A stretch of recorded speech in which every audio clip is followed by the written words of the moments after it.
Hey everyone, welcome to another $1,000 strap search. I've got my $1,000 in singles here and I'm about to show you what I found. But before I do, let's talk about this week's tip.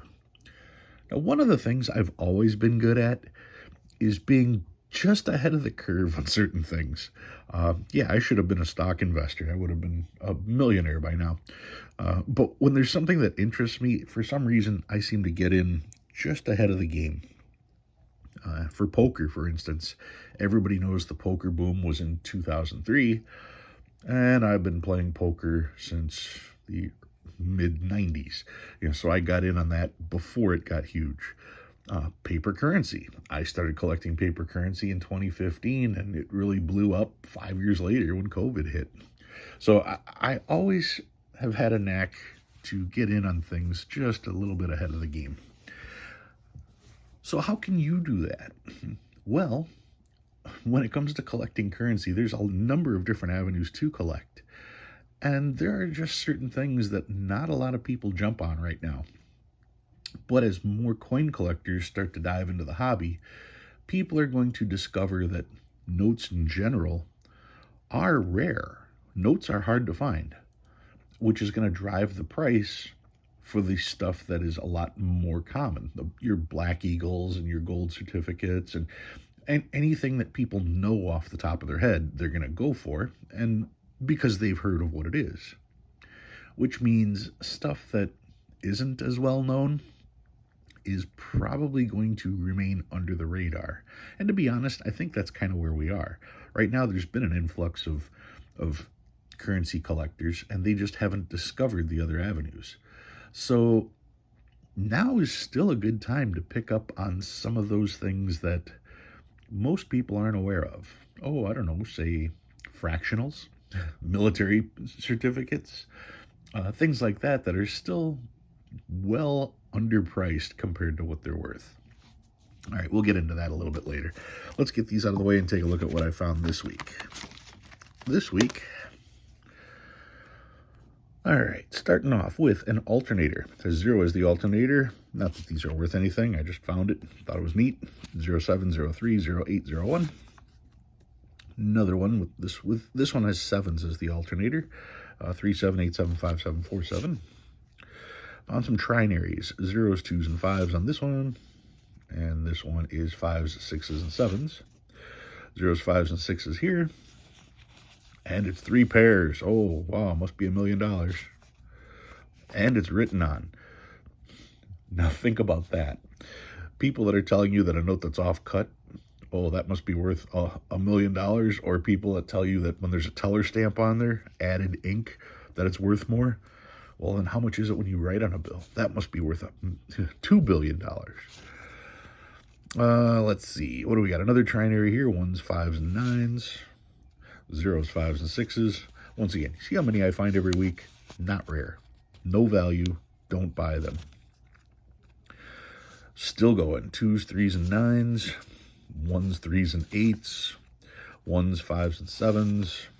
0s, 3s, and 4s. 1s, 4s, and 9s. Once again, do you see the value of these? Me either. There is no value. Then we got quads. Quad 2s with a 5th.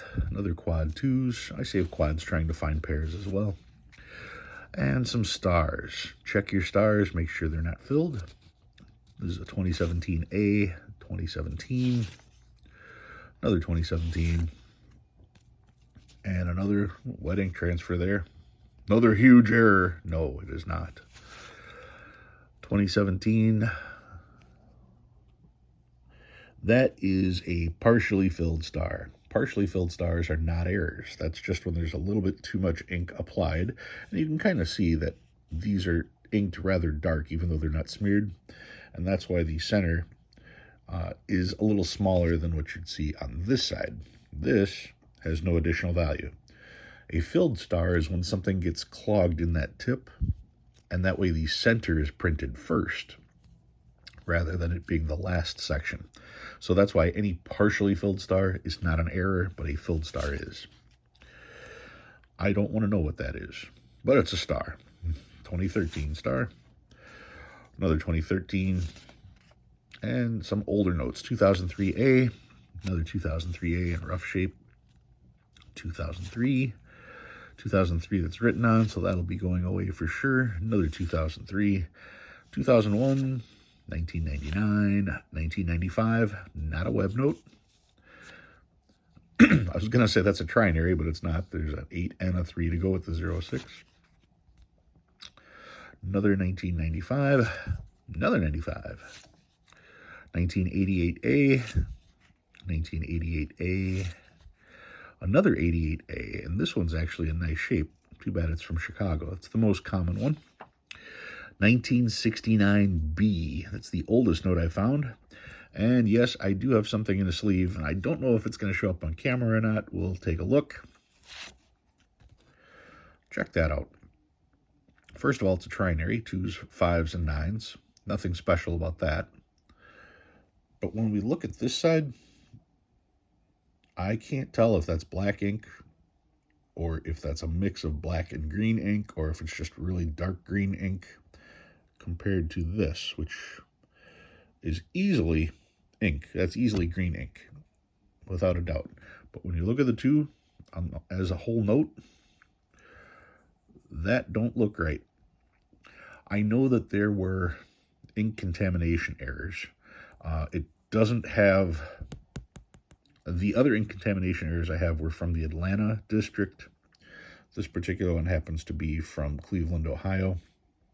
I haven't heard anything about a Cleveland, Ohio ink contamination error, but that doesn't change the fact that I find this suspicious.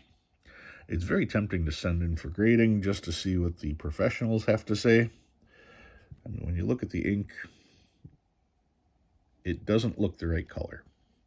And when you see it overall, maybe even the further back it shows, because I mean, then now you're not focusing on the numbers anymore. Now you're just focusing on the color.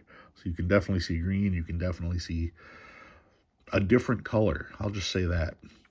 The true ink contaminations, this is black ink, and I've got a couple of those.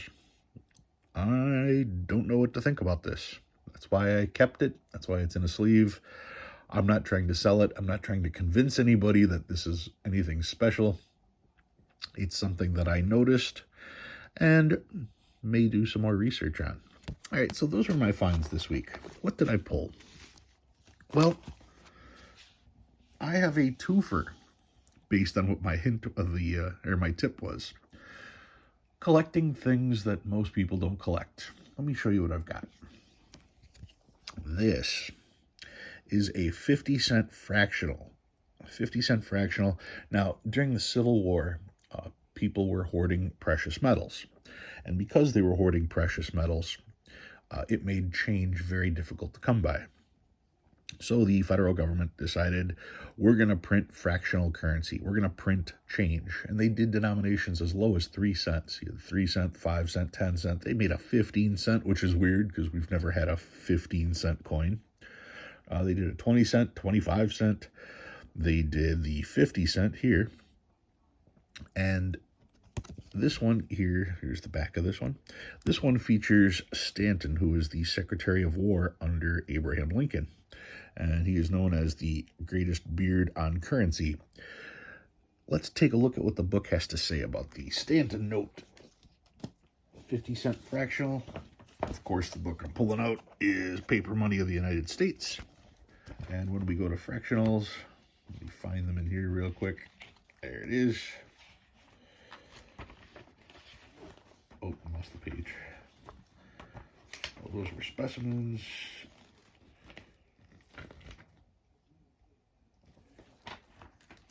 There it is. There's the Stanton note right there. And you can see the Stanton note, even in VG8, is $75. Then it jumps to $90, $110, $145, $350, $600, and $1,100. But the Stanton note, as you can see right there, bust of Edwin M. Stanton, Secretary of War under President Lincoln. The thing is, there's that note. And here's my note. Do you see anything different?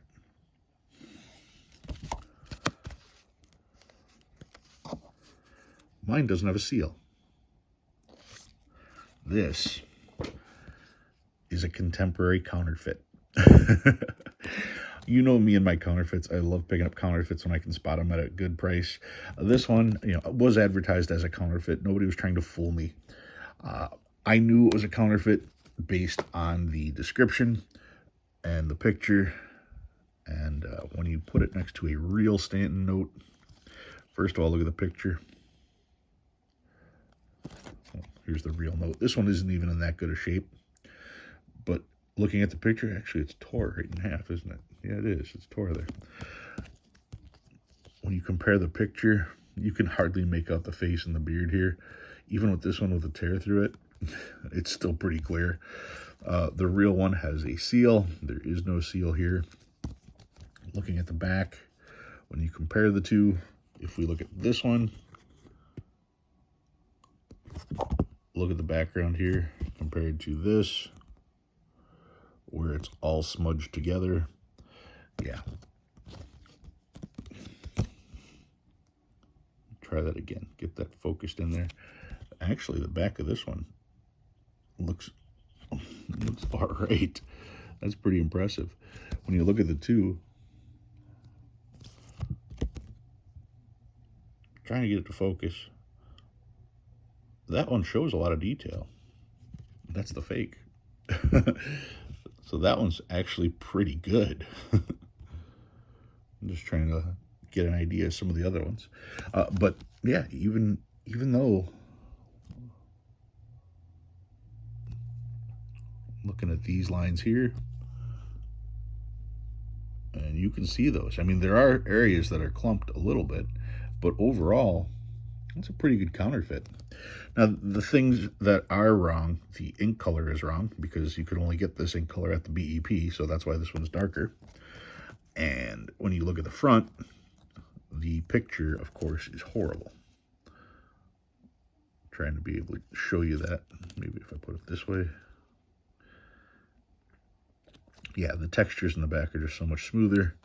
The inking on the front kind of looks choppy, looks broken up a little bit. But overall, with the exception of the seal, if this had a seal, that would have made it much harder to detect. So this one's actually a pretty good counterfeit. So that's what I picked up this week, a counterfeit 50-cent fractional from the Civil War. Just fascinating comparing the two. All right, guys, if you learned anything new this week, go ahead and hit that like button. If you like what you see and you want to see more, please subscribe. Love reading all your comments. Thanks for watching. I'll see you next time.